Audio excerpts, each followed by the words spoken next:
Zimbabwe indiri kuona kuti nyika iyi kwairi kuenda chaiko vision zero chaiyo hapana kwakanangwa neopposition iyi pana parigedza timbotaurirana kumbobudirana fair chaiko.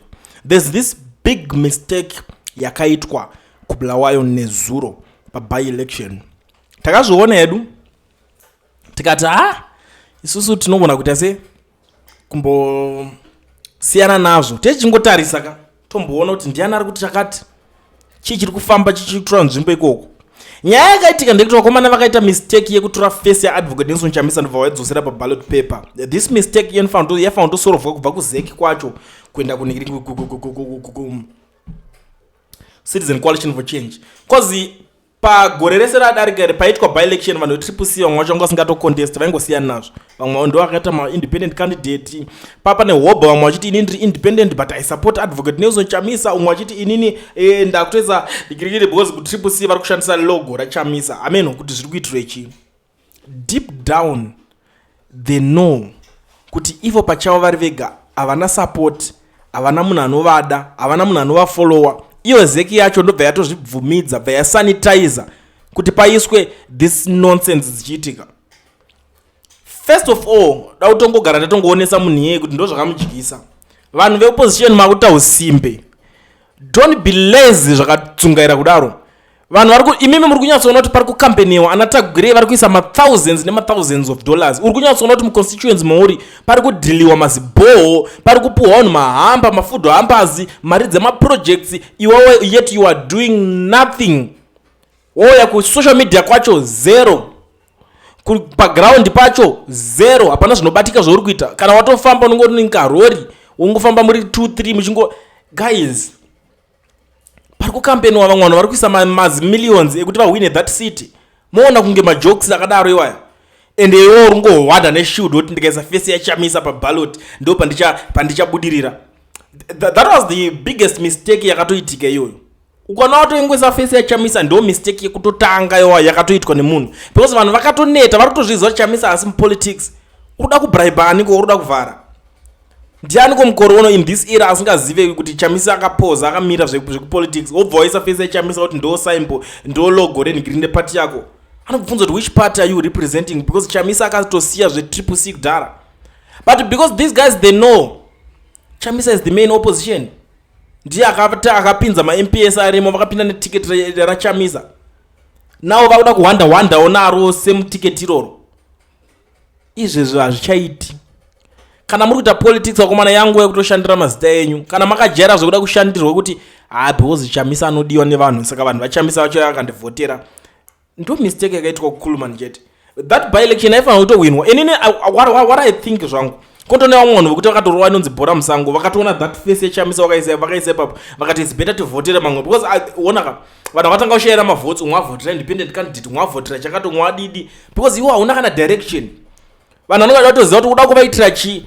ZANU-PF inongoya yobatana kuzvotaurwa kuJongwe House kuchivo kuti guys hande tinobatsirana kuwina Nkulman City, hande tobatsirana kuwina that city iroro.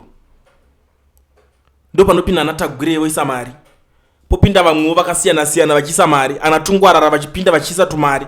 Iwo ngomukako kumba kwako wakarara uchiita kakampeni kenzara wobva wati ndichazohwanda nefesi yaChamisa.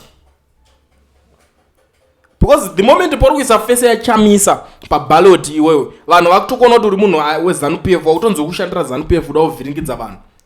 Vanobva vatongokuignore. Munhu otongoti ndingarovha kuenda kuchechi ndichida kukuvhotera, ndingarovha kuenda kubasa ndichida kukuvhotera, ndingarovha kuita zvechidhila zvandiri kuita kuti ndichida kuuya unokuvhotera. Game rese robva ratodhakwa. Gadzirisai ipapo vakomana veopposition vese vakasara muparliament zvekuswera muchiti soma Chamisa ndosaka akatosiya ane zvaakasira ane mareasons. You have to respect him kwete kutora face yake muchidzosera paballot paper. That's nonsense man. Chamisa haasi kuita politics izvezvi akasiya ari paside. Imi maakutora face iyo nama muchiisa ipapo kana kusanyara kwacho varume ukuru kuda kushandirwa nevamwe vanhu chete kungoda zvinhu zvemahara ndo zvakazara mupfungwa dzenyu. Unofunga kuti mukore uno ndiani achaswera achiti omisira logo raChamisa oswera achitindura vanhu vatomirira kuti Chamisa wacho atanga ataura ega because vanhu vacho vane access kuna Chamisa wacho vari kutonzwa. Ndomirira Chamisa ngataure kana paTwitter pake, Chamisa ngataure kana paizvapo kuti indosa kana kuti aita sei about that city. Simple. kwete zvokuti munomuka muti toda kuhwanda nenhingiriki muda kudzokera mopedza monogwadamana Watchman Ncube maakuparliament monogwadamana Chabangu isai fese yaShabangu neyave Watchman Ncube kana muchida zvepolitics zvebi-election zvachuka to vanhu voziva kuti mukamira papi muri serious here kutoswera muda kupusisa vanhu muchapusisa mwana wani mukorono ta zvinhu zvinotishoresa kudaro so tiri kunyara kana ichazikanwa kuti ndo opposition yanga iriko yanga ine power reserere nezvamaakuita izvozvo vanhu veopposition vese vakadzikama hakuna vanhu vari opposition vari kumbobuda chiti ndi kunovhota ndikuita sei vakakula down. I'm disappointed but sorry kana ufila unge waattackwa kana kuti wanhingirikina kana uchifila unge uri offended inini hangu ndo mistake yakatoita kuti that city itorwe neZANU-PF kutotora chifesa chamisa uchidzosera paballot paper. That was the biggest mistake. Wanga usingafani kudaro because uri kubuda kunyebera kupusisa vanhu vakangwara kudhara vanhu vari kutozviziva kuti chamisa hasi mupolitics iwo wakudzosera fesa chamisa uri kuidzosera kuti zviite sei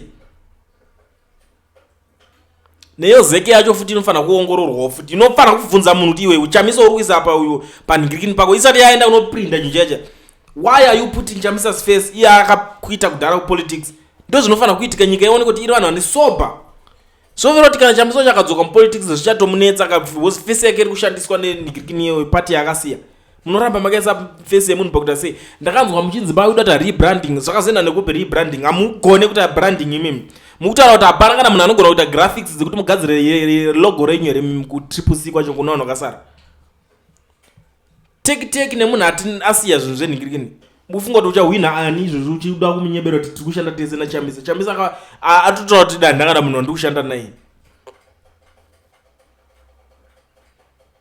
Zimbabwe yakangozara vanhu vakadzongaira vega asi unofunga kuti uda kupusisa vanhu achipinda itai ma-MP yacho toni itai vanhu vachamiri kana chamisa kuuya vachanotaura naye ega utaura kuti ndadzoka neplan ipi simple.